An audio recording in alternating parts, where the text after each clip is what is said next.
Hello dear, आपका इस video के अंदर बहुत बहुत वेलकम है भाई। जैसा कि आपने थंबनेल पर देखा होगा, इस वीडियो के अंदर हम डिस्कस करने वाले हैं जो इस संडे को 16 जून को जो टेक्स्ट बुक का वीकली मॉक हुआ था वो डिस्कस करने वाले हैं। पहले मैथ का मिलेगा, उसके बाद आपको इसी वीडियो के अंदर आगे रीजनिंग का मिल जाएगा। कमल सर उसको डिस्कस करेंगे, ठीक है। इन मॉक टेस्ट को डिस्कस करने का पर्पज़ क्या है, एक बार मैं वो आपको बता दूँ। इसके अंदर 25 में से 25 क्वेश्चन सारे डिस्कस नहीं होंगे, क्योंकि कई क्वेश्चन इजी हैं, वो आप खुद भी कर लेते हैं। खुद ना भी आए तो आप जो टेक्स्ट सॉल्यूशन होता है उससे समझ जाते हैं। सिंपल है बात। तो यहाँ पर हम क्या करना चाहेंगे कि आप जितना भी टाइम इन्वेस्ट करोगे उस टाइम के कंपैरिजन में आपको ज़्यादा ही चीज़ें मिले, ज़्यादा सीखने को मिले, कम टाइम में ज़्यादा सीखने को मिले। यानी कि टाइम टू रिजल्ट का रेशो, मतलब रिजल्ट ज़्यादा आए कम टाइम के अंदर। तो क्या सर आप सिर्फ डिफ़िकल्ट क्वेश्चन डिस्कस करोगे? नहीं, डिफ़िकल्ट नहीं। जिस भी क्वेश्चन के अंदर मुझे लगता है कि कैंडिडेट को कुछ सिखाया जा सकता है, किसी में कुछ सिखाया जा सकता है, किसी में कुछ सिखाया जा सकता है, तो जो वर्थ डिस्कसिंग क्वेश्चन होंगे वो हम डिस्कस करेंगे। इसमें आप ऐसे कर सकते थे। इसमें अगर आपको ये लग रहा है तो ये बिल्कुल नेचुरल सी बात है, घबराने वाली बात नहीं है, ठीक है। तो कुल मिलाकर जो मैं आपको बोलता हूँ कि अपनी स्ट्रेटजी को ऐसे बनाओ, ऐसे करके पेपर को अटेम्प्ट करो, तो आप ये मान लो कि आप उस पेपर को एनालाइज कर रहे हैं, मैं भी आपके साथ एनालाइज करूँगा। तो धीरे धीरे करके जो इम्प्रूवमेंट होनी है ना मॉक्स में आपकी, वो जल्दी होने लग जाएगी, या फिर होने लग जाएगी किसी की नहीं हो रही है तो, ठीक है मेरे भाई। यानी कि मॉक्स देने का फ़ायदा होगा। मॉक्स देने का क्या फ़ायदा होता है? कुछ तो ऐसे क्वेश्चन, एक आधे कंसेप्ट जो अपने वीक है हमें पता लग जाता है, और धीरे धीरे धीरे धीरे हमारे मार्क्स बढ़ने चाहिए। हम चीज़ों को एनालाइज करें, अपनी कमियों को पहचानें, चीज़ों को समझें। तो वो काम मैं आपके साथ करूँगा, तो आपसे बेहतर कर सकता हूँ वो काम। मेरा काम यही है, ठीक है। तो आप इस वीडियो को चाहे तो डबल स्पीड पर देख सकते हैं, जितनी भी स्पीड पर आपको समझ में आए, ताकि और ज़्यादा रिजल्ट आपको मिले कम टाइम के अंदर। लेकिन अगर आप ये मॉक टेस्ट दे रहे हैं तो स्किप मत करना। इससे पहले एक और वीडियो डाली है, अगर आप ओलिव बोर्ड का मॉक टेस्ट भी दे रहे हैं तो उसका भी मैंने सॉल्यूशन ऐसे ही डाला है, मैंने और कमल सर ने दोनों ने डाला है, ठीक है। पहले मैथ्स का होगा वीडियो में, फिर रीजनिंग का होगा। तो आप इसको दो तरीके से देख सकते हैं। जो लोग मॉक टेस्ट को अटेम्प्ट कर रहे हैं वो मॉक टेस्ट को अटेम्प्ट करो, उसके बाद इसको एज एनालिसिस देखो, बेस्ट तो तभी रहेगा। बट कुछ लोग ये चाहते हैं कि भाई हमें सिलेक्टिव सीखने को मिल जाए, हैं कि भाई रोज़ 10-15 क्वेश्चन का सेशन ले लो, 5-10 क्वेश्चन का सेशन ले लो। तो ये मान लो ये 5-10 क्वेश्चन का सेशन ही है जिसके अंदर मैं आपको कुछ चीज़ें सिखा रहा हूँ। आपको भी मॉक में यही प्रॉब्लम आएंगी। एज ए दैट वीडियो भी आप देख सकते हैं, पहले खुद ट्राई करके, ठीक है भाई। तो आपकी अटेम्प्टिंग स्ट्रेटजी जो है वो भी इसके अंदर मजबूत होगी। और कोई भी आपने कमेंट करना है, कोई भी आप सजेशन देना चाह रहे हैं, अपना फीडबैक देना चाह रहे हैं, वो ज़रूर दो भाई, बहुत ज़्यादा इंपॉर्टेंट है वो, ठीक है। टू वे कम्युनिकेशन चाहता हूँ मैं, आप भी कुछ बोले और उसके अकॉर्डिंग हम चीज़ों को इम्प्रूव करते हुए चले। तो स्टार्ट करूँ? चलिए जी। तो मैं ये अज्यूम कर रहा हूँ कि आपने जो है पहले ये मॉक टेस्ट दिया होगा, उस तरीके से मैं आपको बताऊँगा। जैसे इजी क्वेश्चन है इसको हम स्किप कर देंगे, बट फिर भी मैं सारे क्वेश्चन क्यों लेकर आया हूँ, ताकि मान लो कि ऐसा हो सकता है कि मेरे को ना लग रहा हो कि इस क्वेश्चन में किसी को प्रॉब्लम होगी, फिर भी किसी को हो जाए, तो वो वीडियो के नीचे कमेंट करके बाकी बच्चों से डिस्कस कर सकता है कि मेरे को तो 13वें क्वेश्चन में दिक्कत है भाई, तुमने कैसे किया, या इसमें ये क्या बात है। तो क्वेश्चन सारे में डिस्प्ले करूँगा, ठीक है। स्टार्ट करें फिर? चलिए जी। देन ये भी आप कर ही लोगे, देन ये वाला क्वेश्चन ये भी आप कर ही लोगे, बट फिर भी मैं आपको एक चीज़ बताता हूँ इसके अंदर। देखो, जैसे क्वेश्चन ये है, the given bar graph represent the number of students who read math, reasoning and English. अच्छा, मैथ, रीजनिंग और इंग्लिश, मैथ, रीजनिंग और English in different schools ZXCV, अलग अलग स्कूल में कितने मैथ पढ़ रहे हैं, कितने इंग्लिश पढ़ रहे हैं, कितने रीजनिंग पढ़ रहे हैं, ये वो बता रहा है। मैथ, रीजनिंग, इंग्लिश, ठीक है भाई। In which school the number of students is minimum, कौन से स्कूल में नंबर ऑफ स्टूडेंट मिनिमम है। जैसे इस स्कूल में कितने स्टूडेंट हैं, इतने मैथ पढ़ रहे हैं, इतने रीजनिंग पढ़ रहे हैं, इतने इंग्लिश पढ़ रहे हैं। तो इस स्कूल में टोटल कितने स्टूडेंट होंगे, टोटल स्टूडेंट होंगे, इन तीनों का सम करना। इस स्कूल में कितने होंगे, इन तीनों का सम करना। तो ये बोल रहा है मिनिमम किस में है। तो एक बार बार ग्राफ की तरफ देखना, लगभग लगभग हर एक बच्चे को ये लगेगा कि इसमें सबसे कम है, क्योंकि ये देखो ये दोनों तो ये इतनी बड़ी बड़ी बार है, इसकी ये वाली बार छोटी है। हालांकि इसकी ये वाली बार जो है ये बड़ी है इनसे, बट उतनी बड़ी भी नहीं है। यहाँ पर जो नुकसान झेला है ना इसने, है बहुत ज़्यादा, ये तो लगभग इसी के बराबर मान लो है। इससे देखो कितनी कम है, इससे कितनी कम ये वाली, और ये भी छोटी ही है। तो और लेकिन डाउट होएगा आपको जेड और वी में कि कहीं ऐसा तो नहीं है कि जेड में मिनिमम हो, लेकिन फिर भी मुझे तो ये लग रहा है कि इसमें सबसे मिनिमम है। तो यहां पर मैं आपको बोल दूं कि सीधा वी मार दो, लेकिन एग्जाम में ऐसा करने का दिल नहीं करेगा, और हमें अगर थोड़ा भी डाउट हो रहा है तो हमें ऐसा नहीं करना चाहिए। तो यहाँ पर हम क्या करेंगे, यहाँ पर हम दोनों के कैलकुलेट करेंगे कि देखो 6 और 4 10 और 1 11, 1100 समथिंग है। मैंने सिर्फ ये जोड़े हैं 6 4 1, 6 और 4 10 और 1 11, 80 और 20 100, 1100 1250 हैं ये। इसके कितने हैं, 5 और 4 9 और 1 10, 1000 समथिंग है। 1000 के बाद और जुड़ेंगे। अगर आपको इन पे भी डाउट है तो आप ऐसे देख सकते हो, 9 और 4 13, 1300, 1400, काट दो भाई। 8 और 3 11 और 1 12, 1200 समथिंग, और उसके बाद भी देखो 100 के आसपास वाले हैं, 1300 समथिंग, ये 1000 समथिंग आ रहा है। तो डेफिनेटली, तो ये तो हमने गिन लिए कि 1250 है। तो ये कितने हैं भाई, 5 और 4 9 और 1 10, 1000, 60 और 50 110, 1110 और 11 1121, 1121, यानी कि ये मिनिमम है। आंसर इस ऑप्शन में।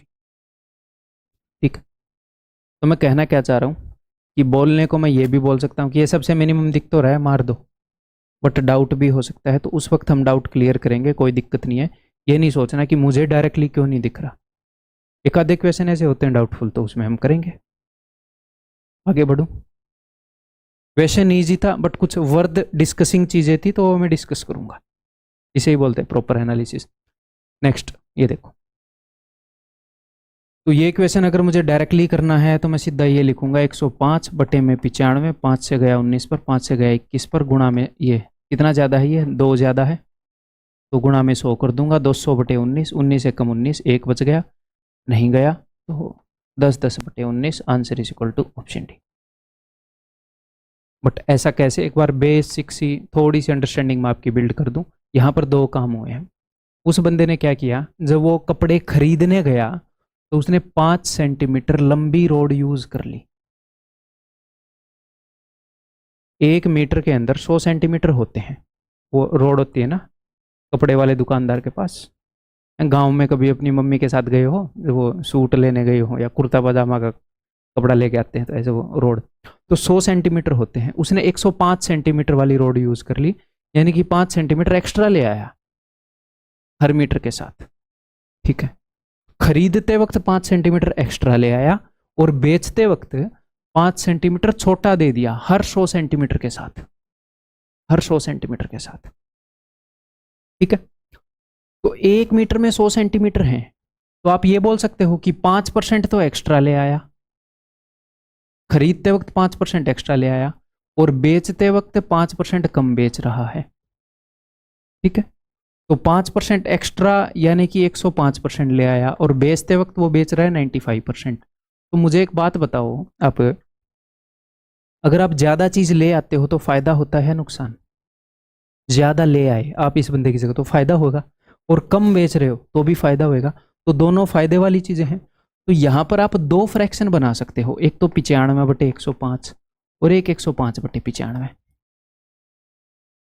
तो ये तो फायदे को रिप्रेजेंट कर नहीं रही क्योंकि ऊपर वाला कम है, लेस देन 1 है, ये फायदे को रिप्रेजेंट कर रही है। तो आगे से ऐसे क्वेश्चन में आप डायरेक्टली ऐसे कर सकते हो। कई बार ऐसे आता है, एक दुकानदार जब खरीदने गया तो उसने 10% ज्यादा खरीद लिया, बेचने गया तो उसने 10% कम बेच दिया क्वांटिटी में।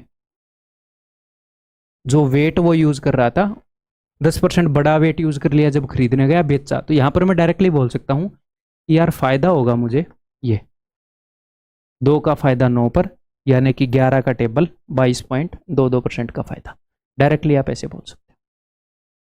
अदरवाइज तो इसको हम ऐसे करेंगे, अदरवाइज मैं आपको ऐसे बोल दूं, ये तो क्लियर है ये क्वेश्चन कैसे होगा कि भाई एक बंदा यहां पर तो उसने बोल दिया कि 5% ज्यादा लेके आ रहा है, 5% कम कर रहा है। यहां पर दो फ्रैक्शन इन्वॉल्व है अपने साथ, दो फ्रैक्शन। आपने ध्यान से ये समझना है कि सिर्फ इस एक्शन के कारण उसको फायदा होगा या नुकसान। ये देखो, अगर आप 5 सेंटीमीटर ज्यादा लंबी चीज ले आओगे, रुपए देकर थोड़ी लेकर आ रहे हो, फ्रॉड करके लेके आ रहे हो, जितना ज़्यादा माल लेकर आओगे उतना ज़्यादा फायदा। तो 100 सेंटीमीटर की जगह 105 सेंटीमीटर ले आया तो फायदा होगा। तो फायदे को हमेशा रिप्रेजेंट करती है एक से बड़े वाली फ्रैक्शन, यानी कि 105/100 करेंगे। तो इसके कारण जो भी फायदा होएगा ना वो मैंने यहां पर लिख दिया। और इसके कारण क्या फायदा और नुकसान होगा देखो जरा, कॉमन सेंस यूज करनी है कि जब आप बेच रहे हो तो आप कम बेच रहे हो, कम। दूसरे बंदे को, आप दुकानदार हो, आपको 1 किलो चीनी देनी है बट कम चीनी दे दी उतने ही रुपए में, तो फायदा है, कम चीनी दे रहे हो। यहां पर भी फायदा होगा। लेकिन यहां पर जो फायदा हो रहा है, ऐसे मत बोलना 105/100, यहां पर एक्स्ट्रा चीज लेकर आ रहे थे तो 100 से 105, यहां पर कम दे रहे हैं तो 100 कम दे रहे हो तो 100 - 5 95 इन्वॉल्व होएगा। तो आप बोलोगे सर 95/100 कर देंगे तो फायदा कैसे होगा? फायदा, बट फ्रैक्शन 95 और 100 से ही बनेगी, यानी कि ऊपर 100 करना पड़ेगा, ऊपर बड़ा नंबर आएगा। तो सर इससे क्या फायदा? वो कल को कुछ भी कर ले, यूनिवर्सली आप उस क्वेश्चन को सोल्व कर पाएंगे। ये डिट्टो वही चीज आ जाएगी 21/19, तो उसको 2 का फायदा हो रहा है 19 पर, 200/19 आप इजीली कर लोगे, 10/19। क्या मैं कहना चाह रहा हूँ? मैं ये कहना चाह रहा हूँ कल को अगर एग्जामिनर ये बोल दे कि एक बंदा था वो 50 सेंटीमीटर की जगह 53 सेंटीमीटर खरीद कर ले आया, और जब वो बेच रहा था तो 20 सेंटीमीटर की जगह 18 सेंटीमीटर बेच रहा था, ठीक है? तो फिर कैसे करोगे? फिर हमें ये अंडरस्टैंडिंग काम आएगी ना कि जब वो खरीद कर लाया तो ज़्यादा खरीद कर ले आया, उसे फ़ायदा होएगा। तो आप बोलोगे ये फ़ायदे वाली फ्रैक्शन होगी, ऊपर बड़ा लिखूंगा, इसके कारण इतना फ़ायदा हुआ। जब कम बेच रहा है तो उसको फ़ायदा होगा, कम दे रहे हो ना आप बेचते वक्त, तो फ़ायदे को क्या रिप्रेजेंट करेगा? 20/18। और ये जो भी आएगा यहाँ पर फ़ायदे की फ्रैक्शन आ जाएगी ऐसे ही है। अगर नुकसान भी होना हो, क्या पता यहाँ पर बंदा 20 की जगह 22 सेंटीमीटर बेच दे। मान लो वो ये बोले कि खरीदते वक्त 50 की जगह 53 ले आया, बेचते वक्त 20 की जगह 22 उसने बेच दिया, तो बताओ ज़्यादा बेच दिया, जितनी चीज़ देनी थी उससे ज़्यादा लुटा दी, तो नुकसान होएगा। तो यहाँ पर नुकसान वाली फ्रैक्शन आ जाएगी। तो नुकसान वाली क्या हो गया भाई? बोर्ड बुरा मान गया हमसे। तो नुकसान वाली फ्रैक्शन क्या होएगी? तो नुकसान वाली फ्रैक्शन हो जाएगी भाई, नुकसान यानी कि छोटी वैल्यू ऊपर आएगी, यानी कि 20/22। तो क्या हमें कुछ रटना पड़ रहा है? नहीं, हमें रटना नहीं पड़ रहा, हम इस सेक्शन को आराम से समझ रहे हैं, इस सेक्शन को आराम से समझ रहे हैं, उसके कारण जो भी हो रहा है उसको हम फ्रैक्शन में कन्वर्ट कर दे रहे हैं, फिर ओवरऑल असर आ जाएगा कि क्या फायदा हो रहा है, क्या नुकसान हो रहा है। ऊपर वाली वैल्यू बड़ी है तो उतने का फायदा हो गया, छोटी है तो उतने का नुकसान। तो ठीक है, तो इस क्वेश्चन के अंदर वो कुछ भी चेंज कर ले आप हमेशा आंसर कर देंगे आगे से। आगे बढ़ जाऊं मैं, बिना टाइम लिए कर देंगे। अगर वो इतना बेसिक कर रहा है ना, 10% ज़्यादा ले लिया, 20% कम बेच रहा है, तो 110/80 मारो खत्म, 3/8 37.5% का फायदा। सीधा परसेंटेज में डील कर रहा है फिर तो, लाइक 5% ज़्यादा लेके आ रहा है, 5% कम दे रहा है, तो मुझे पता है 105/95 खत्म। अगर 10% ज़्यादा खरीद के लेके आ रहा है और 20% कम दे रहा है बंदे को, तो ऊपर तो बड़ी होएगी। इन दोनों केसेस में फ़ायदा ही हो रहा है, खरीदते वक्त ज़्यादा ले आए, बेचते वक्त कम देते, फायदा ही होगा। तो -20% यानी कि 80 कहीं ना कहीं इन्वॉल्व होगा, +10 यानी कि 100 + 10 110 कहीं ना कहीं इन्वॉल्व होगा। तो मन ही मन में आप देख लोगे ना, 3 का फायदा 8 पर 37.5%। वैसे अपने एसएससी में अब तक यही आ रहे हैं, ये नहीं आ रहे हैं तो आएगा तो भी आप कर लोगे। आगे बढ़ूँ, ये फिजिक्स का क्वेश्चन है भाई, मैथ का क्वेश्चन नहीं है। मेरे को पता नहीं इन्होंने मैथ में क्यों डाल दिया, बट मैं ये आपको बता दूंगा मामला क्या है। आपकी कुछ अंडरस्टैंडिंग मैथ की भी इसमें डेवलप होएगी। देखो, डेंसिटी से लेना देना इस क्वेश्चन का। एक cubical block of side 10 centimetre, तो 10 सेंटीमीटर का क्यूबिकल ब्लॉक है, विद ए मास ऑफ 600 ग्राम, 600 ग्राम मास है। तो 10 सेंटीमीटर का क्यूबिकल ब्लॉक यानी कि इसका वॉल्यूम कितना होगा? इसका वॉल्यूम हो जाएगा भाई साहब 1000 सेंटीमीटर क्यूब। और इसका वेट कितना होगा? वॉल्यूम क्या होता है कि कितनी जगह घेरी, वेट क्या होगा, वजन कितना है, वो है 600 ग्राम। ठीक है, अब पानी के अंदर इसे डालोगे तो पानी के अंदर डूबेगा कैसे, कितना डूबेगा? क्या पूछ रहा है पता है? ये पूछ रहा है, जैसे पानी के अंदर बर्फ होती है तो वो हल्की सी ऐसे डूबी रहती है ना बर्फ, मान लो ऐसे पानी के अंदर बर्फ, क्योंकि बर्फ की डेंसिटी कम होती है पानी के कंपैरिजन में। ये बोल रहा है कि इसको अगर मैं पानी में डालूंगा तो कितने % हिस्सा डूबेगा? फिजिक्स का क्वेश्चन हो गया, बट विद इन 5 सेकेंड आप इजीली इसको कर लेंगे। कैसे, देखो कुछ अंडरस्टैंडिंग में आपको बताता हूँ। 1 लीटर पानी के अंदर 1 केजी वजन होता है। इसके लिए ये हमें पता होना चाहिए कि अगर 1 लीटर पानी लोगे आप, उसके अंदर 1 केजी वजन होता है। 1 लीटर पानी को तौल लोगे तो 1 किलो ही आएगा, ठीक है। और अगर आपके पास 10 सेंटीमीटर कितना बड़ा होता है, 10 सेंटीमीटर इतना बड़ा होएगा, इतना बड़ा। अगर आप 10 सेंटीमीटर बड़ा, 10 सेंटीमीटर चौड़ा, 10 सेंटीमीटर ऊंचा एक डिब्बा बना देंगे तो उसके अंदर 1 लीटर पानी आता है। तो 10 सेंटीमीटर लंबा, 10 सेंटीमीटर चौड़ा, 10 सेंटीमीटर ऊंचा, यानी कि 1000 सेंटीमीटर क्यूब। तो 1000 सेंटीमीटर क्यूब होता है 1 लीटर के बराबर, 1 लीटर के बराबर, ठीक है।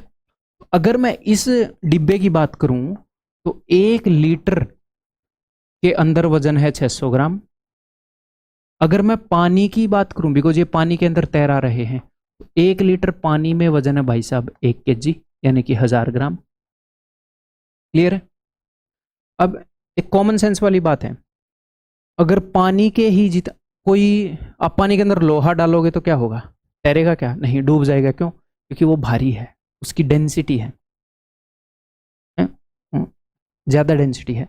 तो पानी के अंदर पानी के वजन की ही चीज डालूंगा तो क्या होगा? ऑफ कोर्स डूब जाएगा, 100% डूब जाएगा वो। पानी के अंदर पानी के वजन की चीज डालूंगा तो पता क्या होगा? मान लो यहां तक पानी है ना, वो ऐसे डूबी रहेगी, ऐसे 100% डूब जाएगी वो, 100% उस पानी के अंदर रहेगी वो, ठीक है मेरे भाई। तो अगर मैं सेम वो लूं, सेम क्वांटिटी, तो इसके अंदर वजन कितना है? इसके अंदर 60% वजन है। इसके अंदर पानी के कंपैरिजन में सेम वॉल्यूम में 60% वजन है।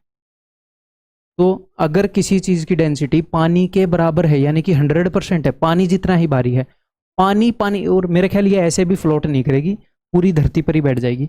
पानी जो है वो पानी ही जितना भारी है तो वो उसमें बैठ ही जाएगा ना। किसी चीज के अंदर पानी डाल के आप उसके अंदर डाल दोगे तो नीचे ही बैठ जाएगा 100%, थोड़ी भी हवा नहीं रहेगी तो, ठीक है। तो अगर किसी चीज की डेंसिटी पानी के 100% बराबर है तो वो 100% डूब जाएगा। कोई चीज पानी से थोड़ी सी हल्की है, 90% डेंसिटी है, तो वो 90% डूब जाएगी, तो वो 90% डूब जाएगी, सिर्फ 10% बाहर रहेगी। तो अगर किसी की डेंसिटी 60% है पानी के कंपेरिजन में तो वो 60% डूब जाएगी, ठीक है। तो इसकी डेंसिटी पानी की डेंसिटी की 60% है तो 60% डूब जाएगी। ये RRB ALP में शायद ये पूछा गया था, तो हो सकता है अपनी फिजिक्स में, वैसे SSC में तो आना नहीं चाहिए ऐसा, बट ठीक है यार, मैंने डिस्कस कर दिया मॉक में था तो। ये लो, इजी है भाई, आगे बढ़ते हैं। एवरेज स्पीड का फॉर्मूला लगेगा इसमें, चलो मैं बता ही देता हूँ। ये एक रेक्टेंगुलर वो है गार्डन, इसके अंदर एक यहाँ पर रोड है, एक यहाँ पर रोड है। अगर आपको इन रोड्स का वो निकालना होता है एरिया, तो ये लंबाई है 80 और इसकी विड्थ है 10, तो इस वाली पट्टी का एरिया कितना हो जाएगा? इस वाली पट्टी का एरिया हो जाएगा 80 × 10 800, और ये लंबाई है 60, तो इसकी भी चौड़ाई, तो इस पूरी पट्टी का एरिया कितना हो जाएगा? 60 × 10 लेंथ × ब्रेड्थ, इसका एरिया हो जाएगा 600। तो आप 800 × 600, मन ही मन में आप 1400 तो कर ही सकते हो, बट जब हमने ऐसे और ऐसे काउंट किया तो ये 2 बार काउंट कर लिया। ये एक ऐसा स्क्वायर है जिसकी साइड 10 है, 10 बाई 10 का, ये 2 बार काउंट कर लिया, थोड़ा सा ज़्यादा काउंट कर लिया हमने एरिया, तो 100 घटा दो उसमें से 1300। वैसे वर्थ डिस्कसिंग तो ये नहीं था, बट चलो ठीक है, आगे बढ़ते हैं। ठीक है भाई, ये भी मैं डिस्कस कर देता हूँ। उसने क्या बोला है कि इन सारे नंबर्स की एवरेज इसके बराबर है, इन सारे नंबर्स की एवरेज इसके बराबर है, ठीक है। इनकी एवरेज ये है, तो मैं इनका सम निकाल लूँ। टोटल कितने नंबर है? ये 99 तो ये रहे, और एक ये रहा, 100 नंबर हैं। इन 99 का तो सम मुझे पता है, पहले n नेचुरल नंबर है, तो पहले n नेचुरल नंबर का सम क्या होता है? n × n+1/2, तो इनका सम हो जाएगा 99 × 100/2, प्लस में एक और नंबर अपने पास पड़ा है x, ये इन सब का सम है। एवरेज क्यों निकालूं मैं? इसको 100 से क्यों डिवाइड करूं? उधर भी इनका सम लिख दूंगा। अगर 100 नंबर की एवरेज ये है तो सम कितना हो जाएगा? 100 × 100x, ठीक है। यहाँ पर कितना है? 10,000 x है, इस x को उधर भेज दो तो 9,999 x। यहाँ पर क्या आ जाएगा? 2 से अगर मैं इसको काट दूँ 50, तो 99 × 50, 99 से इसको डिवाइड करें, 99 कम 99 आ गया 9, नहीं जाएगा, 99 कम 99, x is equal to 50/101। Simple. आगे बढ़ो। और आपको एक बेसिक सी बात बताऊं, जब आप एग्जाम के अंदर क्वेश्चन को करते हैं तो कई बार बच्चे ये सोचते हैं कि मैं इस क्वेश्चन को बेस्ट मेथड से ही करूंगा। नहीं करना होता बेस्ट मेथड से, ठीक है। आपको अगर उस वक्त जो तरीका स्ट्राइक हो रहा है वो लेंदी है तो मत करो, स्किप कर दो। बट वो लेंदी नहीं है, लेंदी यानी कि लंबा नहीं है बट छोटा भी नहीं है, एक एवरेज सा तरीका है, तो कर दो, एवरेज से तरीके से कर दो, कोई दिक्कत नहीं है। सवाल करने के नंबर मिल रहे हैं हमें, तो अपने आप से ये अनरियलिस्टिक एक्सपेक्टेशन मत रखो। आप उस वक्त स्ट्रेस में होते हो कि मैं बिल्कुल बेस्ट मेथड से करूंगा, नहीं। अगर आप सारे क्वेश्चन बिल्कुल बेस्ट मेथड से करने लग जाओगे तो मतलब 25 क्वेश्चन आप 17-18 मिनट में कर दोगे। अच्छा सर, बट फिर उस बेस्ट मेथड को स्ट्राइक होने में भी तो टाइम लगेगा। हो सकता है 17-18 भी कहाँ, 15 मिनट में कर दो, अगर बेस्ट मेथड सीधा स्ट्राइक हो जाएगा तो हर एक क्वेश्चन को करने का। तो हमें सारे क्वेश्चन को बेस्ट मेथड से नहीं करना होता, हमें मैक्सिमम क्वेश्चन को बेस्ट मेथड से करना होता है। हम बार बार प्रैक्टिस और रिवीजन क्यों करते रहते हैं? ताकि मैक्सिमम क्वेश्चन को बेस्ट मेथड से कर पाए, टाइम बच पाए, और फिर जो बचे कुचे कोई क्वेश्चन हो, डिफिकल्ट हो, थोड़े से ट्रैक से हटके हो, उनको हम कर पाए मिनिमम टाइम में, नहीं उनको जस्ट हम कर पाए टाइम बचा के। तो अगर किसी मॉडरेट मेथड से कोई क्वेश्चन स्ट्राइक होता है तो टेंशन नहीं लेनी, उसे कर दो और आगे बढ़ो। अगर मेथड लेंदी स्ट्राइक हो रहा है यार इसमें टाइम लग जाएगा, फिर मार्क एंड रिव्यू कर दो, बाद में आके देख लेना, ठीक। तो चलो ये क्वेश्चन भी डिस्कस कर लेते हैं भाई। तो सम ऑफ टू नंबर्स इज 342, दो नंबर्स हैं उनका सम 342 है, उनका HCF जो है 19 है। अगर उनका HCF 19 है यानी कि हाईएस्ट कॉमन फैक्टर उनमें मैक्सिमम कॉमन नंबर 19 है।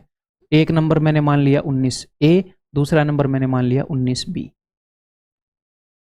ये दो नंबर हैं जिनमें मैक्सिमम 19 कॉमन है, यानी कि अगर मैं इन दोनों में से 19 कॉमन ले लूं, अंदर जो A और B बच रहा है इसमें कुछ भी कॉमन नहीं होना चाहिए अब, क्योंकि इसके अंदर अगर कुछ भी कॉमन निकला, मान लो इन दोनों के अंदर 2 कॉमन आ गया, तो इन दोनों नंबर का जो HCF है वो तो फिर 38 हो गया, मैक्सिमम कॉमन 38 आ गया।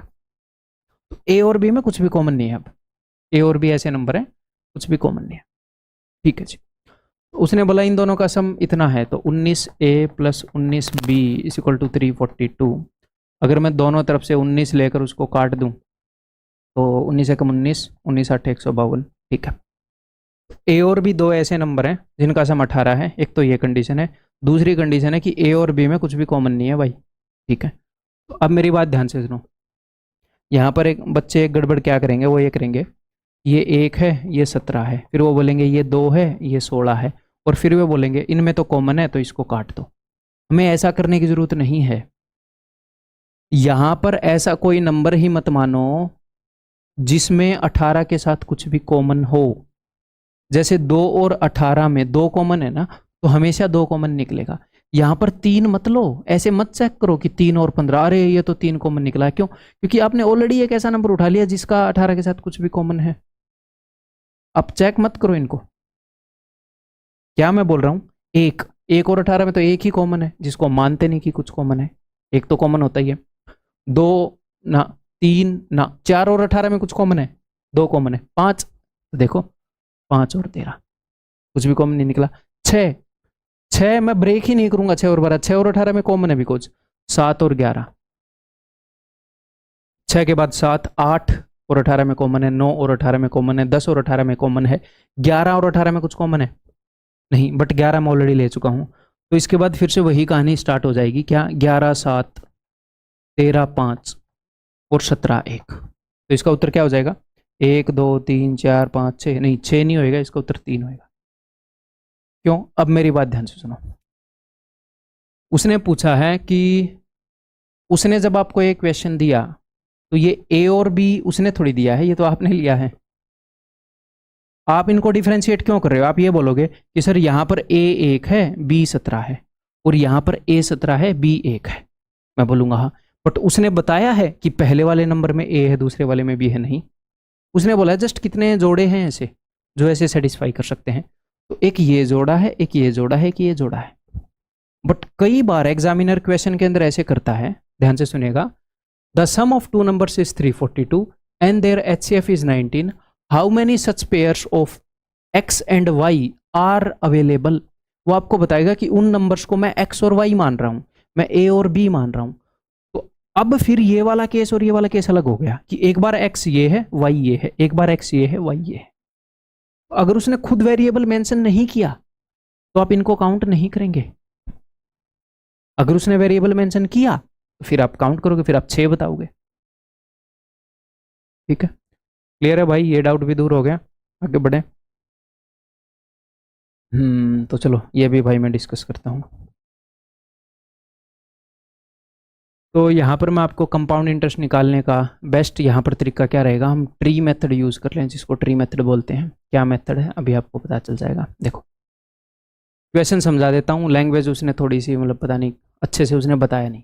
A certain some of money placed at compound interest of rupees, a certain some of money placed at compound interest gives A interest of this many rupees. ये कंपाउंड इंटरेस्ट उसने ये अच्छे से नहीं बताया कि ये कंपाउंड इंटरेस्ट है। 3 साल में इतना कंपाउंड इंटरेस्ट दिया है उसने। ओके जी, if the rate of interest is this this and this, अगर रेट ऑफ इंटरेस्ट इतनी है। अब देखो इसकी जगह अगर वो ये बोलता है कि रेट ऑफ इंटरेस्ट 10% है और 3 साल के अंदर कुछ ब्याज दिया है, तो हम डायरेक्टली ऐसे बोल देते हैं कि भाई 33.1% इंटरेस्ट बनता है 3 साल के अंदर। तो जो भी उसने ब्याज दिया है वो 33.1% की वैल्यू है, हम 100% की वैल्यू निकाल लेंगे।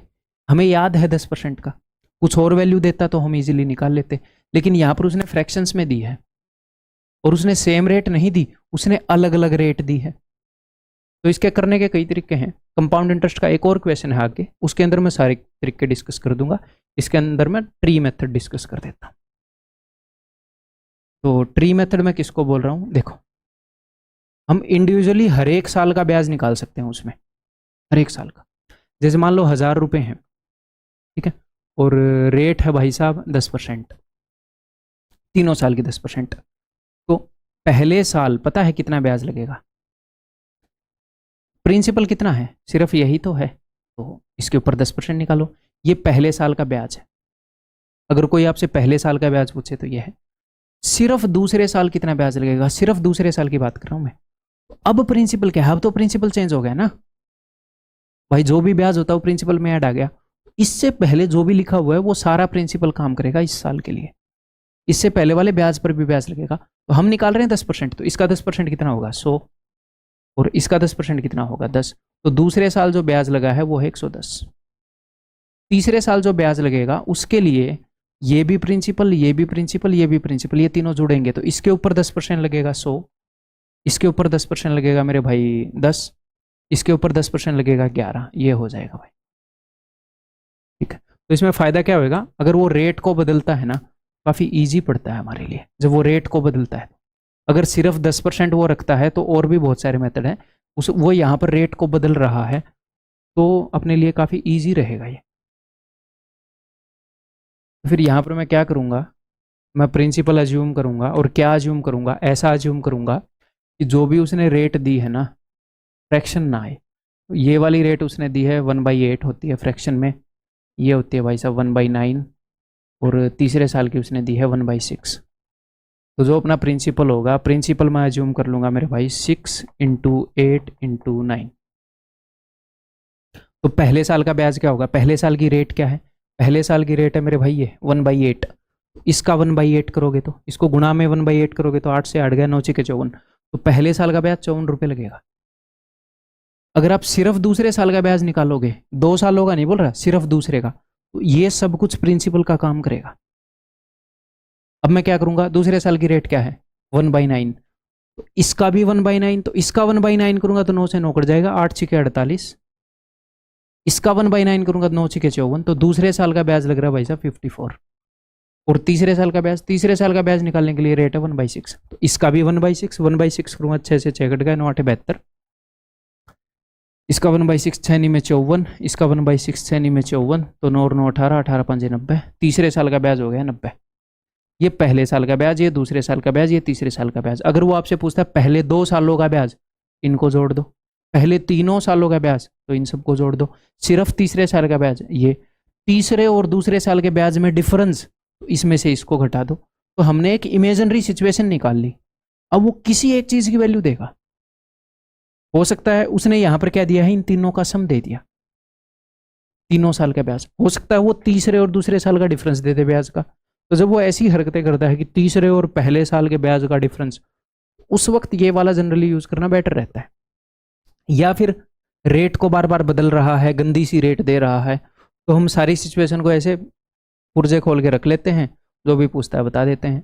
अब उसने हमें बताया है कि इन तीनों का सम, तो इन दोनों का सम हो गया भाई 108, तो 198 है ना। 198 की वैल्यू उसने बता दी हमें, ये 39600, ये है क्या? हाँ। और वो हमसे पूछ रहा है प्रिंसिपल कितना है, यानी कि इसकी वैल्यू पूछ रहा है। तो इतने यूनिट की वैल्यू पूछ रहा है, तो 198 का कितने गुना आप कैसे करोगे? आप ऐसे करोगे, वैसे तो दिख ही रहा है कि 200 गुना दिख रहा है ना सर, 2 गुना, हाँ जी। ये 1 यूनिट की वैल्यू है, और यहाँ पर मामला क्या है, 9 8 72, 6 दूनी 12, 6 7 42 और 43, ये जाएगा 2 पर, तो 864 के आगे 2 जीरो। समझाने में टाइम लिया है ताकि आपको मेथड समझ में आ जाए, ठीक है। ये मेथड कब यूज़ करेंगे, हमेशा यूज़ कर सकते हो, बट और मेथड है जो काफ़ी फास्ट है इससे। ये हम तब यूज़ करेंगे जब हमें वो ऐसे बोल दे, जब ब्याज को हमने तोड़ना पड़े, या तो कि भाई तीसरे और दूसरे में ये फ़र्क है, ये फ़र्क है, या फिर रेट बार बार चेंज कर रहा हो, तो प्रिंसिपल ऐसा अज्यूम करेंगे कि उस रेट की जो भी फ्रैक्शन है उनसे वो डिवाइड हो जाए। और एक और बात, मैंने 9 8 और 6 का एलसीएम नहीं लिया, अगर आपको ध्यान हो तो 9 8 और 6 का एलसीएम लिया क्या, वो तो 72 आता। क्यों नहीं लिया? क्योंकि इन सबसे डिवाइड नहीं करवाना उस नंबर को। पहले वो नंबर 1/8 होगा, उसके बाद 1/9 होगा, उसके बाद 1/6 होगा, सब कुछ होना चाहिए। तो मैंने इनका प्रोडक्ट ही ले लिया, प्रोडक्ट ही ले लेंगे, रेट के डिनोमिनेटर में जो भी आएगा फ्रैक्शन बना के उसका प्रोडक्ट ही ले लेंगे। आगे बढ़ूं? ठीक है जी, ये वाली डिस्कशन में भी लंबी हो जाए, बट ठीक है। Two pipes A and B can fill an empty cistern in 18 27 hours respectively. C जो है 45 घंटे में ड्रेन कर सकती है। तो मैं क्या करूँगा इस क्वेश्चन में, मैं ये करूँगा कि ठीक है भाई, ये आपको सीधे सीधे दिख रहे हैं कि 9 के पहाड़े में आते हैं, तो टोटल वर्क मैं ये करूँगा, मैं सब में से 9 काट लूँगा, फिर मैं लिखूँगा 9 दूनी 18, 9 तीस 27, 9 पंजे 45, 9 मैंने कॉमन ले लिया, ये अपना टोटल वर्क आ गया। इसको अगर आप 18 से डिवाइड करोगे, टोटल वर्क को 18 से डिवाइड करोगे ना, पाइप ए का 1 घंटे का काम निकालने के लिए ना, तो 9 दूनी 18, ये कट जाएगा, 5 थी 15 यूनिट करेगी, भरेगी। फिर आप डिवाइड करोगे 27 से, 9 तीस 27, 5 थी पहले 18 से 5 थी 15, ये क्या मतलब है? अच्छा, 5 दूनी 10, क्या सेम आ रहा है? 9 तीस 27 कट जाएगा, 5 दूनी 10, और पाइप से 45, 9 और 5 कट जाएंगे, 9 5 45, 3 दूनी 6, और ये एम्प्टिंग पाइप है, हर घंटे 6 यूनिट खाली करेगी, ठीक है जी। सबसे पहले इसने क्या किया, initially when the system was empty, pipe A and pipe C were turned on. पहले पाइप ए और पाइप सी दोनों टर्न ऑन करी।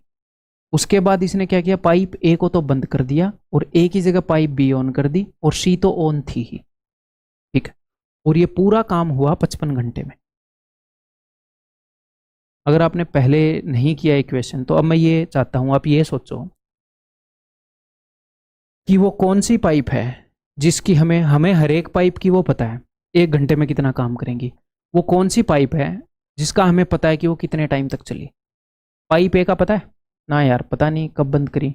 पाइप बी, पाइप सी का पता है, हाँ पता तो है, लगातार चलती रही है भाई स्टार्टिंग से एंड तक। तो पाइप सी 55 घंटे चली है, और पाइप सी एम्प्टी करने वाली पाइप है। तो इसने कितना एम्प्टी कर दिया होगा? इसने एम्प्टी कर दिया होगा 6 इंटू में 55, तो 6 5 30, 6 5 30 और 3 33, ठीक किया ना मैंने? ठीक, 330 यूनिट इसने खाली कर दी है। और टंकी में टोटल यूनिट भरने कितने हैं? ये जो टंकी की कैपेसिटी है, कितनी कैपेसिटी है?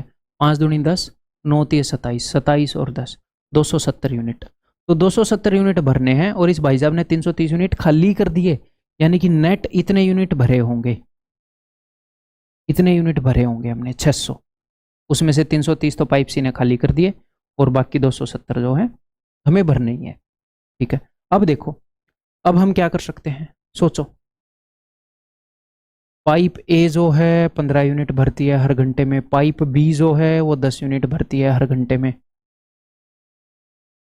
ठीक है, क्या कर सकते हैं, 15 को ऐसे तोड़ दूं, 10 + 5 यार, 10 यूनिट तो हर घंटे में भरे ही जा रहे थे, 10 यूनिट। अच्छा, फिर हम एक और काम कर सकते थे ना, चलो करेंगे बाद में। 10 यूनिट तो हर घंटे में भरे ही जा रहे थे, तो 55 घंटे तक ऐसा हुआ, तो 550 यूनिट। देखो यहाँ पर 10 + 5, यहाँ पर सिर्फ 10, सी के अलावा, सी का हमने हिसाब कर दिया, तो 55 घंटे तक 10 यूनिट तो भरे ही जा रहे थे, तो 550 यूनिट तो यहाँ पर भर दिए होंगे। कुछ घंटे तक 15 भरे गए, कुछ घंटे तक 10, तो 10 यूनिट तो हर घंटे भरे ही गए। तो ठीक है, बाकी के 50 यूनिट यहाँ पर भरे होंगे। हर घंटे में 5 यूनिट भर रहे थे, तो 5 से डिवाइड करेंगे, 10 घंटे। ये जो भी दौर था ये 10 घंटे चला, यानी कि पाइप ए 10 घंटे तक चली, टोटल 55 घंटे का था, पाइप बी 45 घंटे तक चली।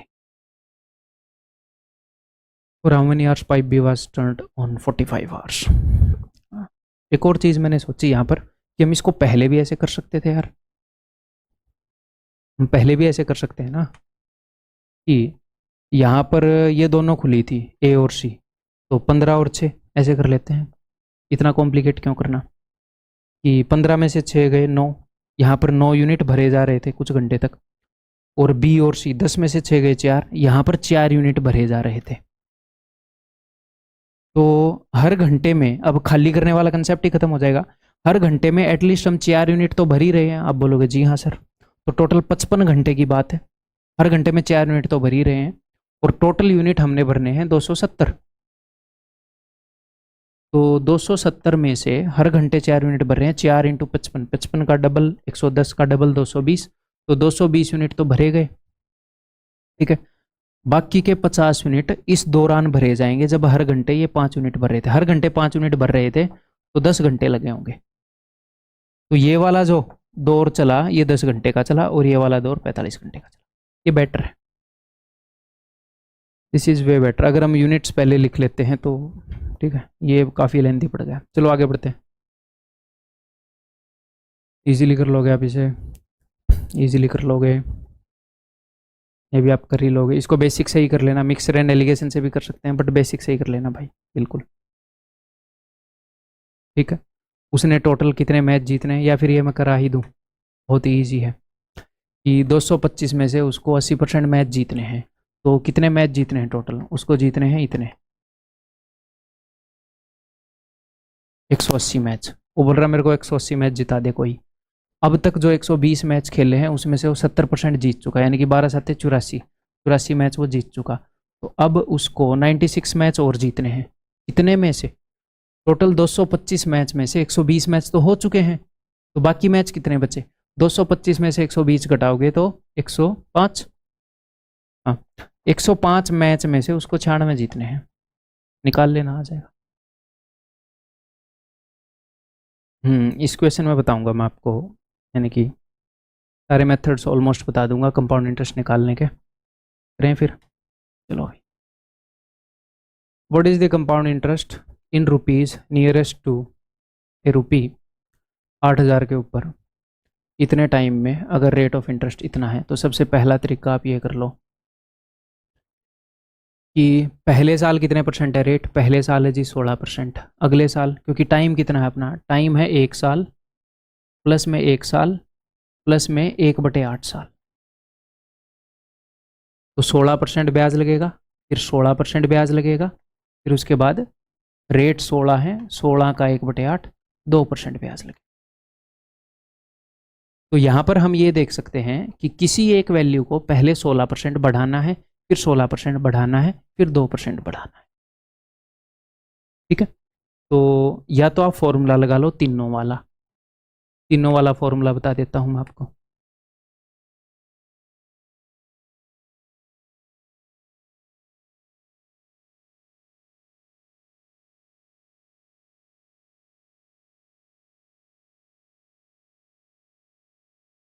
देखो एक बार याद करने की टेक्निक बता देता हूँ, जो पहले मैं 2 वाले फॉर्मूले से बता दूँ, है ना। Second method 16%, 16%, 2%। अब 2 को क्लब कर दो, तो 2 को कैसे क्लब करते हो, a + b प्लस में a × b/100, ऐसे ही करते हो ना दो को क्लब। तो 16 और 16 32, प्लस में 16 इंटू 16 बटे में 100, 256 बटे में 100, तो 2.56, तो 32 और 2 34.5 है। अब इनको क्लब कर दो इसी फॉर्मूले से। तो पहले तो दोनों का जोड़ ही आता है, तो दोनों को जोड़ोगे तो 36.56।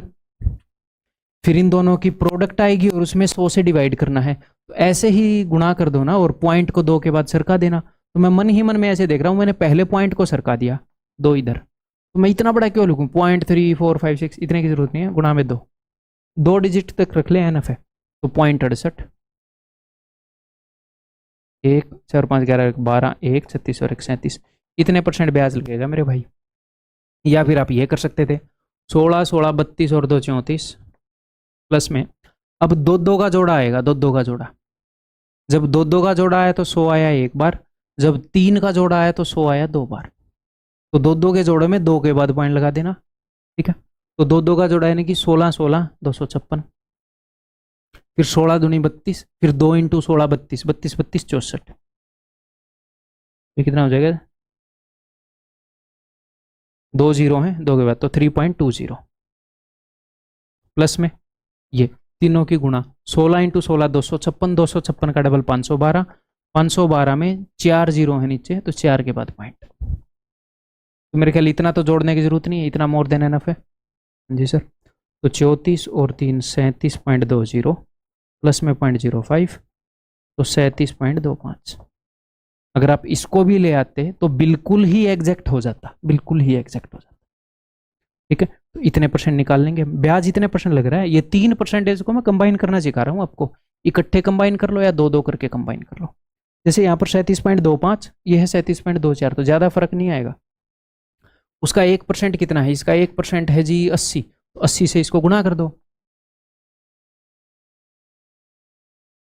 1 जीरो से 1 जीरो गया, तो 8 से गुणा करके 1 के बाद पॉइंट लगा देंगे, ठीक है। तो 8 चौके 32, 3 8 दूनी 16 और 3 19, 1 8 4 56 57, 5 8 3 24 और 5 29, और 1 के बाद 2979। जब आपको बिल्कुल ही एग्जैक्ट निकालना हो तो इसको कंसिडर कर लेना, फिर यहाँ पर 1 2 ऐसे भी आ जाएगा। तो बिल्कुल एग्जैक्ट निकालना हो तो 3 वाला ऐसे फॉर्मूला यूज़ कर लेंगे, 2 में तो हमें थोड़ा सा हम क्या करते हैं, अप्रोक्सीमेट करते हैं, या इसमें भी अप्रोक्सीमेट मत करना, ठीक है। देन आगे हम और मेथड क्या फॉलो कर सकते हैं इसमें,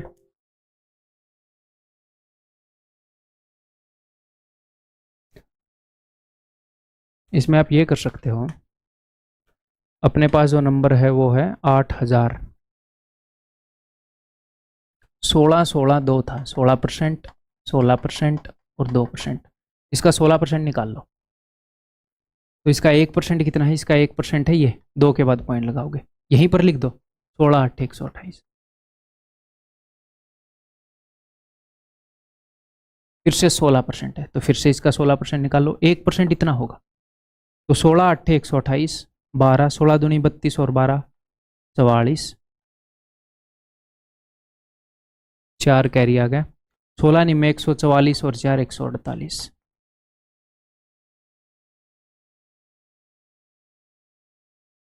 अब हमें क्या निकालना है, अब इसका 2% निकाल लो। तो इसका 1% कितना है, इसका 1% होगा, 2 के बाद ऐसे पॉइंट लगाओगे, यहाँ पर पॉइंट 107, तो इसका 2% कितना हो जाएगा, 214। तो बस इन सब को जोड़ दो, ब्याज ही तो निकालना है। पहले मैंने ब्याज निकाला, फिर ये ब्याज आया, ये था 16% इसका नए प्रिंसिपल का, और इसका 2% मैंने निकाल लिया, इनको जोड़ दो वही आ जाएगा, ठीक है। क्लियर है, आप ऐसे भी कर सकते हो भाई। आगे बढ़ें फिर, इजी है ये, आगे बढ़ते हैं भाई। ये भी इजी है, देन आगे ये भी इजी है, कुछ नहीं करना, इसमें से -4 कॉमन ले लो, खत्म बात। नहीं सॉरी, -12 कॉमन ले लो। ये भी इजी है, आप इजीली कर लेंगे। ये भी इजी है, ये भी डायरेक्टली फॉर्मूला बेस्ड है, नंबर ऑफ पॉलीगन। देन ये भी है तो इजी, जस्ट इसका स्क्वायर करना है। हाँ बट कई बार बच्चे एक गलती करते हैं, क्या करते हैं यहाँ पर, इसके स्क्वायर में से 2 घटा के 62, यहाँ पर ऑप्शन में नहीं है, 62 मार देंगे, क्योंकि आदत है कि पावर को अगर डबल करना है तो स्क्वायर -2 कर दो, या फिर माइनस वाला है तो स्क्वायर प्लस 2 कर दो, माइनस वाला है तो 8 का स्क्वायर 64 प्लस 2 66 मार के भाग जाएंगे।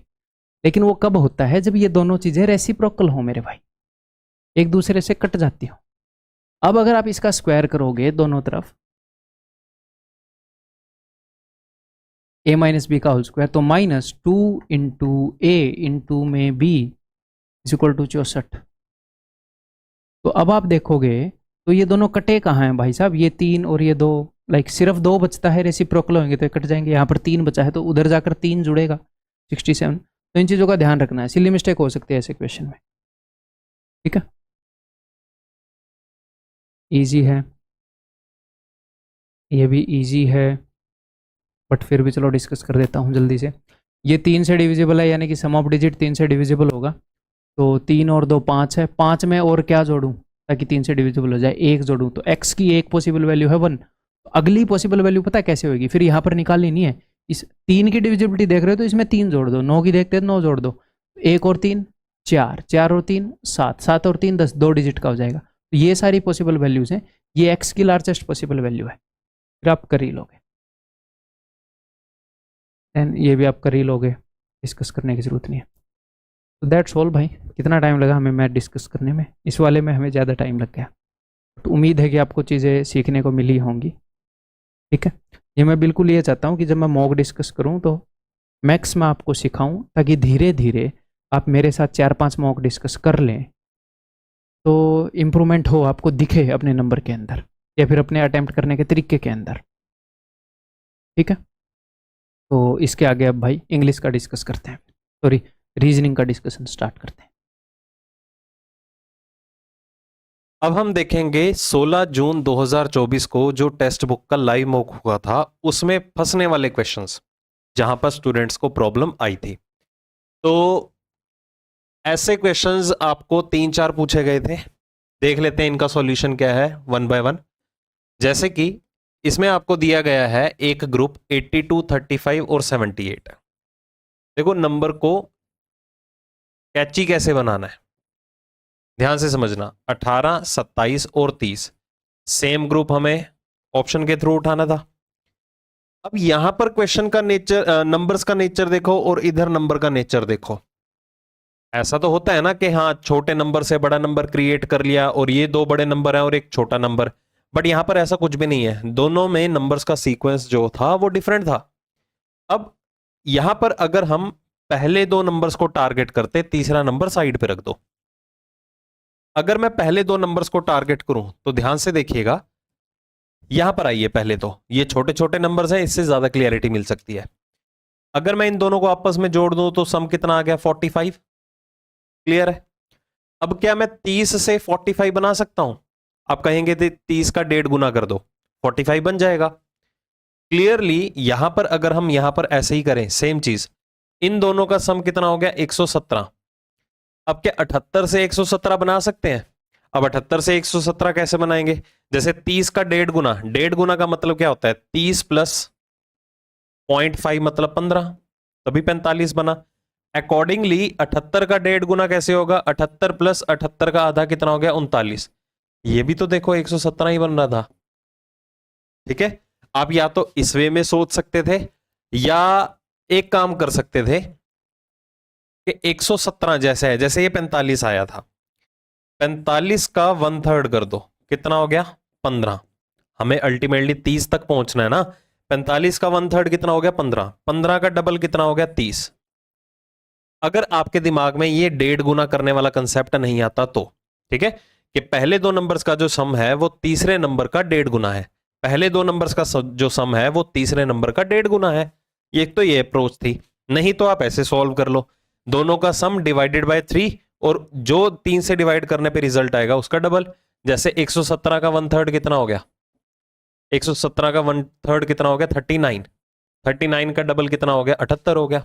अकॉर्डिंगली देखिए ऑप्शन के थ्रू करना था, ये तो ऐसे कर दो चाहे वैसे कर दो, वैसे ऐसे कर लो तो ज्यादा बेहतर है।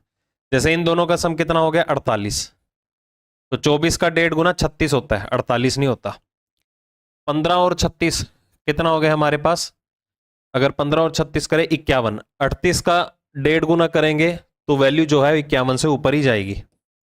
इन दोनों पे आइए, 33 का और 27 को आपस में जोड़ दो, कितना हो गया 60, 40 का 1.5 गुना भी 60 ही होता है। ठीक है, सी ऑप्शन आंसर। चलो सीरीज का पार्ट। अब देखो मैंने बहुत बार आपको बता रखा है यहाँ पर लाइव यूट्यूब के सेशंस में कि जब भी आपको इस तरह का क्वेश्चन अवेलेबल हो जिसमें 4 बॉक्सेस में आपको सीरीज दी गई हो और 5वां बॉक्स में आपको वो पैटर्न डिटरमिन करना हो, तो ध्यान से देखिएगा, जो चेंजेस पहले से दूसरा बॉक्स बनाने में फॉलो हुई होंगी, चेक कीजिए क्या वो तीसरे से चौथे बनाने में फॉलो हुई है। पहले तो ये चेक किया करो। जैसे कि अगर आप एक बॉक्स से दूसरे बॉक्स में अप्रोच करेंगे ना, तो वो ज्यादा टाइम कंज्यूमिंग हो जाएगा कि ये एलिमेंट कहां पर जा रहा है, ये ऑब्जेक्ट कहां पर जा रहा है, वो ज्यादा कंफ्यूजन वाला क्रिएट करने वाला हो सकता है, क्योंकि आप हर एक ऑब्जेक्ट को जज करने चलोगे। जैसे जो चेंजेस पहले से दूसरी में हुई, चेक करो पहले तीसरे से चौथी में हुई। जैसे कि ये एस ऊपर वाला ऑब्जेक्ट देखो नीचे आ गया पहले प्लेस पे, तो यहां पर सी देखो सेम पोजीशन को जस्टिफाई कर रहा है। अकॉर्डिंगली कोई भी ऑब्जेक्ट उठा लो, ये 2 जो है पहले राइट साइड में था फिर लेफ्ट में आ गया, इधर देखो एस राइट में था फिर लेफ्ट में आ गया, तो क्लियरली पता चल रहा है कि जो चेंजेस दूसरा बनाने में फॉलो हुई पहले से, सेम चेंजेस चौथा बनाने में फॉलो हुई तीसरे से। अकॉर्डिंगली जैसे दूसरे से तीसरा बनेगा वैसे ही क्या है, चौथे से 5वां बना दो, दैट्स इट, खत्म बात। दूसरे से तीसरा कैसे बना, जैसे ऑब्जेक्ट ओ की बात करते हैं, ये देखो सेंटर में आ गया, तो इधर नंबर 2 फर्स्ट रो के सेंटर में आएगा। ऑप्शन एलिमिनेट करो, इधर तो देखो सी अवेलेबल है, इसको बाहर निकालो, इधर 6 अवेलेबल है, इसको बाहर निकालो, इन दोनों में से मेरा एक आंसर है। ठीक है, कैसे चेक करेंगे, 6 को छेड़ने की जरूरत नहीं है, जैसे नंबर 6 हो गया ना, उसको छेड़ने की जरूरत नहीं है क्योंकि दोनों में 6 की पोजीशन सेम है।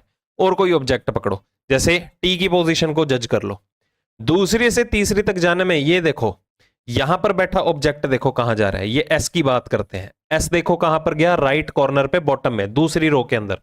ये पहली रो में लेफ्ट पे था, दूसरी रो में ये राइट पे चला गया। अकॉर्डिंगली यहां पर कौन मूव होगा, ये सी राइट कॉर्नर पे चला जाएगा। ठीक है, यहां पर देखो यहां पर 0 आ रहा है या ओ ऑब्जेक्ट आ रहा है, यहां पर सी आ रहा है, तो इसलिए आंसर हो गया ये वाला। चीजें बता रहा हूं इसलिए टाइम कंज्यूमिंग है, एग्जाम में खुद अटेम्प्ट करो, 10 से 12 सेकंड के अंदर ये सॉल्यूशन मिल जाएगा आपको। अगला देखिए, तो क्लियरली आपको पता होगा कि सबसे पहले हम डिवाइडेड बाय के साइन को टारगेट करते हैं, क्योंकि यहां पर हमें ऐसे 2 साइंस को एक्सचेंज करना था ताकि इक्वेशन करेक्ट बने। अगर मैं यहां पर देखूं 756 252 का मल्टीपल है, 756 252 का 3 गुना है, तो कोशिश पूरी रहेगी कि यहां से डिवाइडेड बाय का साइन नहीं लेगा। ओके, तो आप इन ऑप्शंस को एलिमिनेट कर सकते हो। अगर करना भी चाहते हो इनको क्रॉस चेक, तो देख लो कि अगर डिवाइड का साइन माइनस के साथ एक्सचेंज होगा, कि 180 63 का मल्टीपल बनेगा, ये तो एक फ्रैक्शन क्रिएट कर देगा। मोर ओवर डिवाइड का साइन अगर प्लस के साथ एक्सचेंज होगा, क्या 252 89 का मल्टीपल है, नहीं है, वो भी फ्रैक्शन क्रिएट करेगा। तो इसलिए हमने ये दोनों ऑप्शंस एलिमिनेट कर दिए। दूसरा, अब ये चेक करेंगे प्लस और मल्टीप्लाई एक्सचेंज होंगे या प्लस और माइनस एक्सचेंज होंगे। अगर हम प्लस और माइनस को एक्सचेंज करते, क्योंकि डिवाइडेड बाय के साइन के बाद हमारी प्रायोरिटी किसके ऊपर जाती है, मल्टीप्लिकेशन के साइन के ऊपर। अगर हम माइनस और प्लस इंटरचेंज कर भी देते, तो मल्टीप्लिकेशन का सिंबल तो 180 और 89 के बीच में रहता। अब 180 और इसको मान लो 90, अप्रोक्सीमेट वैल्यू का रेफरेंस लो, 180 गुणा 90 1600 के करीब वैल्यू जाएगी आपकी, तो ये बन जाएगा अकेला अकेला 1600। ये कितनी वैल्यू बनेगी, 3, और ये 63। क्या 3 और 63 1600 से आपको 384 तक ले जाएंगे, प्लस माइनस के साथ नहीं ले जाएंगे, इसलिए ये ऑप्शन भी एलिमिनेट, आंसर आ गया दिस वन। सॉल्यूशन कंप्लीट नहीं निकालना, सिर्फ ऑप्शन एलिमिनेट कीजिए, this is the best part mathematical operation के केस में। करना चाहते हैं तसल्ली तो करवा देता हूं, जैसे प्लस और मल्टीप्लिकेशन को एक्सचेंज करना है, तो मैं डायरेक्टली लिख रहा हूं यहां पर डिवाइडेड बाय का, इसका रिजल्ट तो कितना आ गया 3, मल्टीप्लाई 89, प्लस का कितना आ गया 180, माइनस का कितना आ गया 63। ठीक है, अब इसका 3 गुना, 90 का 3 गुना कर लो 270, 270 में 3 कम कर दो 267, प्लस 180 माइनस का कितना हुआ 63। ओके, अब यहां से पकड़ लो, 180 में 60 कम करो 120, 120 में 3 और कम कर दो 117, तो 267 में 117 जोड़ दो, 7 7 14, 1 6 और 2 8, इधर आ गया 3, 384 आपका फाइनल रिजल्ट। ठीक है, चलो आगे देखिए, अगेन ग्रुप एनोलॉजी का ही केस था। 15, 21, 10 मैं साइड पे लिख रहा हूं, नहीं तो मैं क्वेश्चन नहीं दिखा पाऊंगा आपको, बोर्ड के सामने आ गया तो 25, ये 36 और ये 17। देखो हमेशा कोशिश किया करो कॉमन पैरामीटर निकालने की उन दोनों ग्रुप्स में। कॉमन चीज यहां पर क्या है, ये 5 का मल्टीपल है और ये 3 का मल्टीपल है, क्लियरली दिख रहा है ना। अगर ये 5 का मल्टीपल है तो इसे 5 से डिवाइड कर दो। अगर मैं इसे 5 से डिवाइड करूं, देखो ध्यान से, ये कितना आया 3, इसको 5 से डिवाइड करो तो ये कितना आया 5। अब मुझे दूसरे नंबर को इस तरह से जज करना है कि 21 या 10 कैसे भी पकड़ लो। जैसे कि अगर मैं इसे 3 के साथ इसको 3 से डिवाइड कर दो, ये कितना आ गया रिजल्ट 7, 7 और 3 देखो 10 बना। इसको 3 से डिवाइड करो तो कितना आ गया 12, 12 और 5 कितना बना 17। मतलब पहली संख्या जो है वो 5 से डिवाइड होगी, दूसरी संख्या जो है वो 3 से डिवाइड होगी, दोनों को आपस में जोड़ दो, वो आपकी तीसरी संख्या के बराबर हो जाएगा। ठीक है, चेक करते हैं ऑप्शन के थ्रू। इसका क्या करना है, 5 से डिवाइड करो 20, इसको 3 से डिवाइड करो 15, 20 और 15 45, गलत, 20 और 11 31, बिल्कुल ठीक, बी ऑप्शन आंसर आ गया। चलो एक और, first row, second row, third row, 3 rows given है। जैसे कि पहली रो में गिवन है 15, 3 से क्या बनाना है 252, छोटी संख्याओं से बड़ी संख्या बनानी है। 11 और 5 से क्या क्रिएट किया जा सकता है 246। समझो ध्यान से, अगर मैं 15 का 3 गुना कर दूं, मल्टीपल बना लूं, 15 का 3 गुना 45, अब 45 से 252 टेबल्स क्रिएट करने पड़ेंगे। दूसरा, अगर मैं 15 को 3 से ऐड कर देता हूं, जोड़ देता हूं दोनों को, 15 और 3 18, क्या 18 के टेबल पे 252 आता है? ये चेक कर लो, 18 के टेबल पे 252 कैसे आएगा, क्योंकि 18 का 10 गुना कितना हो गया 180। ठीक है, उसके बाद 18 का 4 गुना कितना हो गया 72। ये देखो 252 बना ना, मतलब के पहली दो संख्याओं को आपस में जोड़ दीजिए, फिर उनका 14 गुना कर दो। ये देखो 14 गुना हुआ।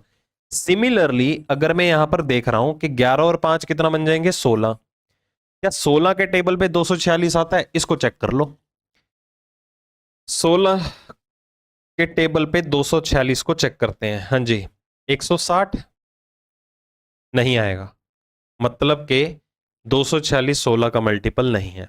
कुछ और सोचना पड़ेगा, ये वाली तिकड़म आप अपनी कैंसल, कुछ और सोचिए। अगर हम स्क्वेयर्स यूज कर लें, क्योंकि छोटे नंबर से इतने ह्यूज नंबर तक जाना है, तो स्क्वेयर्स का भी रोल ले सकते हैं यहां पर।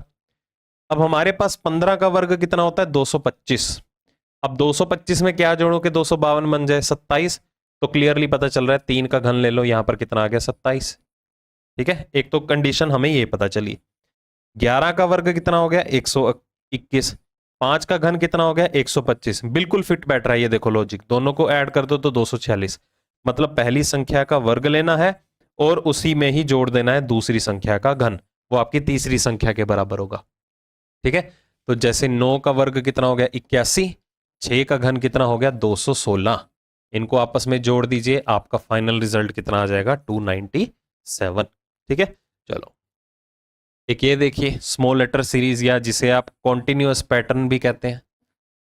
नंबर ऑफ लेटर्स की फ्रीक्वेंसी को देखते हुए काउंट कभी मत करना, टाइम अपना वेस्ट करोगे, क्योंकि अगर आपको ओड नंबर में प्राइम नंबर में काउंटिंग मिल गई, जैसे आप सपोज यहां पर कहते हो 15 लेटर्स का स्पेस है, तो 3 3 के 5 ग्रुप बना दिए, 5 5 के 3 ग्रुप बना दिए, 16 लेटर हैं तो 4 4 के 4 बना दिए, 17 लेटर आ गए, फिर क्या करोगे, इक्वली डिवाइड नहीं कर पाओगे ना। तो अकॉर्डिंगली जो आपकी गट फीलिंग कहती है, नंबर ऑफ लेटर्स की फ्रीक्वेंसी को देखते हुए 3 3 के ग्रुप बनाओ, 4 4 के ग्रुप बनाओ, डजंट मैटर। ठीक है, चलो एक कॉमन चीज को टारगेट करो।